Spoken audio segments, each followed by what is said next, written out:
ഇന്ന് ജനന day my ലൈഫായിരുന്നു എടുത്തത്. ഇന്ന് രാവിലെ താമസിച്ചാണ് ആശാട്ടി എണീറ്റത്. എന്നും നേരത്തെ എണീക്കുന്നവളാണ്. നേരത്തെ എണീറ്റ് അതുകൊണ്ട് എനിക്ക് ഡേ ഇൻ മൈ ലൈഫ് എന്നും ഞാൻ വിചാരിക്കും ചെയ്യണമെന്ന്, പക്ഷെ നടക്കാറില്ല. ഇന്നെന്തോ അവൾ താമസിച്ച് എണീറ്റുകൊണ്ട് ചെയ്യാമെന്ന് കരുതി. രാവിലെ എണീച്ച് പല്ലൊക്കെ തേച്ചു. അവൾക്ക് ഇപ്പോൾ ഒറ്റയ്ക്ക് പല്ല് തേക്കാനും മുഖം കഴുകാനൊക്കെ വളരെ ഇഷ്ടമാണ്. എന്താണ്, വെള്ളത്തിന് അത്രയും നേരം കളിക്കാമല്ലോ അവൾക്ക്. മുഖമൊക്കെ തുടച്ചു.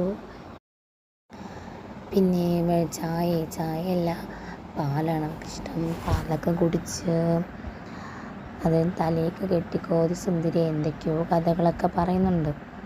പാട്ടും പാടി അങ്ങനെ നിൽക്കുകയാണ്. അതിൻ്റെ ഇടയിൽ ഒരാളിപ്പോൾ വരും, എന്നെ എന്താ എടുക്കാത്ത, ഞാനും കൂടി ഉണ്ടേ എന്ന് പറഞ്ഞു. അത് കഴിഞ്ഞു നമ്മൾ കാപ്പി കുടിച്ചു. കാപ്പി ഇഡ്ഡലിയും ചട്നിയായിരുന്നു.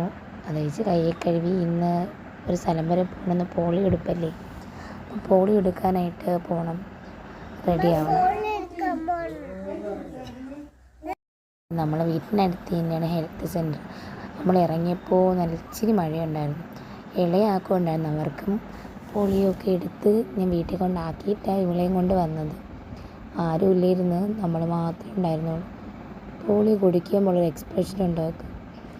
കഴിച്ചിട്ടിറക്കാനും വയ്യ, തുപ്പാനും വയ്യാത്ത അവസ്ഥയിൽ. അത് കഴിഞ്ഞ് പോളിയോ എടുത്ത് അന്തം വിട്ടിരിക്കുകയാണ്. കയ്യിൽ വരയ്ക്കുന്ന പോലും അവൾ ശ്രദ്ധിക്കുന്നില്ല എന്താണെന്ന് പോലും. അത് കഴിഞ്ഞ് പുറത്തിറങ്ങിയപ്പോഴമ്മ എൻ്റെ കയ്യിൽ മൈലാഞ്ചി ഇട്ടില്ലെന്ന് പറഞ്ഞ് സന്തോഷിക്കുന്നത്.